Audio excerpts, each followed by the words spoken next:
अब नेताओं पे क्या कविता लिखना। मैंने अपनी जिंदगी में जो ऑब्जर्वेशन किया, नेता दो ही प्रकार के, एक वो जिन पे केस चल रहे हैं और दूसरे वो जिन पे आगे चलेंगे। अब आप देख लो, एक जमाने में जिस पे केस चला था वो आज गृह मंत्री बना भारत का, और जो कभी गृह मंत्री था आज वो केस के चक्कर में चक्कर काट रहा है। तो मैं नेताओं पे लिखता नहीं, सही बता रहा हूं, नेताओं पे नहीं लिखता। और लोग ज्यादातर बैंक के कभी पुलिस के पीछे पड़े रहते हैं और पुलिस उनके पीछे पड़ जाए तो कौन कहता है पुलिस वालों का ईमान नहीं होता? क्या पुलिस से हटके कोई बेईमान नहीं होता? कौन कहता है पुलिस वालों का ईमान नहीं होता? क्या पुलिस से हटके कोई बेईमान नहीं होता? गर्मी सर्दी बरसात में देते हैं ड्यूटी अक्सर, क्या पुलिस वाला हम जैसा इंसान नहीं होता? तो इन पे नहीं, मैं उन चीजों पे लिखता हूं कविता जो हम और आपके पारिवारिक संस्कार, भाई बहन माँ बाप, इन सब पे सब्जेक्ट इन पे लिखो। मैं सदा इंसानियत के वास्ते लिखता हूं, जिंदगी पर जिंदगी के सच्चे हास्य लिखता हूं। कभी उतारते हैं चांद तारों को जमीन पर, तुम जिन पर चल सको मैं वो रास्ते लिखता हूं, तुम जिन पर चल सको मैं वो रास्ते लिखता हूं। तब मैं एक छोटी सी कविता कि अगर आदमी के संस्कार बिगड़ जाएं तो वो आदमी कितना भी बूढ़ा कुछ भी हो जाए, वो आदमी जिंदगी में कभी सुधरता नहीं था। एक छोटी सी संस्कार की एक कविता कहाँ से उठाई, हास्य व्यंग कहीं से भी उठता है कि एक लड़का राह चलते वक्त नैन मटकाया करता था। एक लड़का राह चलते वक्त नैन मटकाया करता था, राम जाने उसे ऐसा करने में क्या मजा आया करता था। हमने सोचा उसकी आदत में सुधार कर दें, उसके बाप से शिकायत एक बार कर दें। हम उसके बाप से मिलने गए, मिलते ही घस खा गए। बाप बहुत अजब गजब करिश्मा कर रहा था, एक साथ कई हीरोइनों की फोटोओं की परिक्रमा कर रहा था। हम ये देखकर बड़े शर्मिंदा थे, किस्मत से लड़के के दादाजी जिंदा थे। हमने सोचा इन दोनों की शिकायत दादाजी से कराएं, इस बहाने दादाजी से मिलाएं। हम दादाजी से मिलने गए, मिलते ही घस खा गए। दादाजी बड़ा अजब गजब किए बैठे थे, 70 साल की बुढ़िया को गोद लिए बैठे थे। हमने आकर ये किस्सा आदरणीय बेचैन जी को बताया तो बेचैन जी ने हमें यूं समझाया, धुआंधार जी बबूल में भी कभी गुलाब निकलते हैं, ये तो खानदानी संस्कार हैं, 2-4 पीढ़ी तक चलते हैं। ये तो खानदानी संस्कार हैं, 2-4 पीढ़ी तक चलते हैं। हकीकत बात यह है साहब, 10-15 मिनट में सुनने की चीज़ नहीं हूँ, पहनते ही फट जाऊँ ऐसी सड़ी कमीज़ नहीं हूँ। चाहूँ तो रात भर हंसा सकता हूँ धुआंधार, पर इन सब का वक्त ले लूँ इतना भी बदतमीज नहीं हूँ।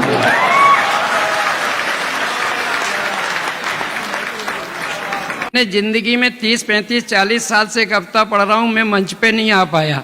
बाद में पता लगा कि मंच पे कविता नहीं जुगाड़ की जरूरत पड़ती है। हकीकत बता रहा हूँ, मैंने जब जुगाड़ लगाना शुरू किया तो मंच पे आना शुरू हो गया, और जब तक जुगाड़ नहीं थी तो मैं मंच पे ही नहीं आ पा रहा।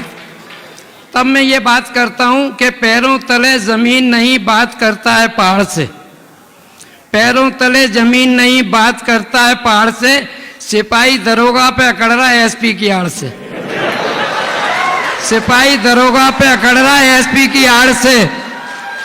और कौन कितना विद्वान है ये तो हम सब जानते हैं, पर यहाँ जितने भी आए सब आए अपनी अपनी जुगाड़ से।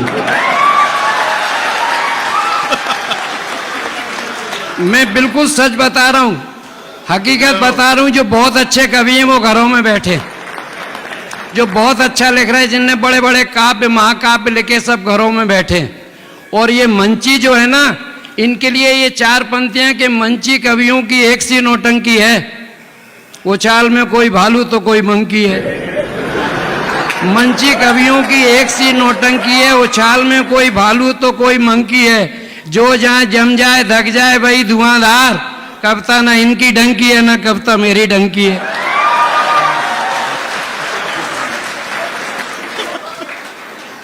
हकीकत बता रहे हैं आपको, जो कुछ भी बता रहे हैं यहां से मेरा किसी से कोई राग द्वेष नहीं, किसी से कोई विद्वेष नहीं, सभी मेरे सम्माननीय हैं। और बाकी मुझसे सब सीनियर हैं, सीनियर हैं तभी तो मुझको पहले पेश किया गया।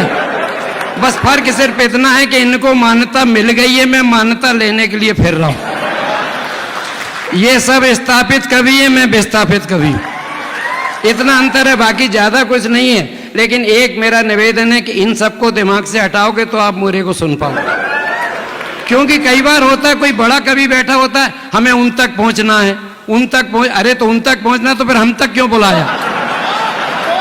तो आप उन तक पहुंचो, मैं भी यही चाहता हूं आप उन तक पहुंचे। आदरणीय हरिओम पवार जी हैं, लेकिन मुझे भी 2 मिनट ध्यान से सुन लें। और मैं ईमानदारी से कह रहा हूं कि अगर मैं आज कुछ अच्छा पढ़ जाऊं तो इन सबकी संगत का असर मानना, और अगर बाइदा में फ्लॉप हो जाऊं तो मैं अपने आप को कोसूंगा मैंने इनकी संगत क्यों की।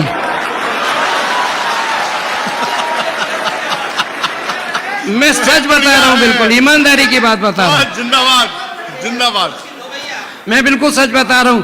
मैं बेचैन जी का बहुत, मुझे आज तक समझ में नहीं आया इन्हें बेचैन नाम क्यों रखा। ये भगवान की कृपा से बहुत चैन में है, फिर भी अभी तक बेचैन में है। क्यों बेचैन में मेरे को समझ में नहीं आया। हिंदुस्तान के माने हुए जाने माने कवि हैं, बहुत अच्छे संचालक हैं। मैंने अपनी लाइफ में मात्र 5 संचालकों के, अच्छे संचालकों के साथ का पाठ किया। ये अलग बात है 4 इस दुनिया में अब नहीं है। नहीं, लेकिन मैं आपकी लंबी आयु के लिए दुआ करता हूं, भगवान करे ये बहुत लंबे हो। मैं यहां से अपना काव्य पाठ शुरू करता हूं कि पूजा अर्चना की तरह मैं ये काम करता हूं। आप सबको झुककर प्रणाम करता हूं। मालिक ने बख्शी है कफ्ताई दौलत मुझे, ये दौलत मैं आप सबके नाम करता हूं। भाई वाह। आज जैसा कि देश में माहौल है, जरूरी है कि हमारे देश में एकता रहना चाहिए। कोई भी हिंदू मुस्लिम की बात अगर होती है तो देश टूट सकता है। तब ये 4 पंक्तियां, मुझे साहब चुटकुले नहीं आते, और वो इसलिए नहीं आते कि चुटकुलों की 10 रुपए की किताब आती है। आप भी कितने पैसे दे के चुटकुले काय को सुनना चाह रहे हो? आप भी अच्छी अच्छी कविताएं सुनो। मैं कविताओं में हर बात कहूँगा। तब ये 4 पंक्तियां कि आज देश को किन पंक्तियों की जरूरत है कि पत्थरों को तराश करना उन्हें भगवान बनाए, पत्थरों को तराश करना उन्हें भगवान बनाए, शैतानों को तलाश कर उन्हें इंसान बनाए, शैतानों को तलाश कर उन्हें इंसान बनाए। हमारी देश की एकता हो अमर अजर धुआंधार, आओ हम सब मिलकर हिंदुस्तान बनाए। वाह वाह वाह वाह। आओ हम सब मिलकर हिंदुस्तान बनाए।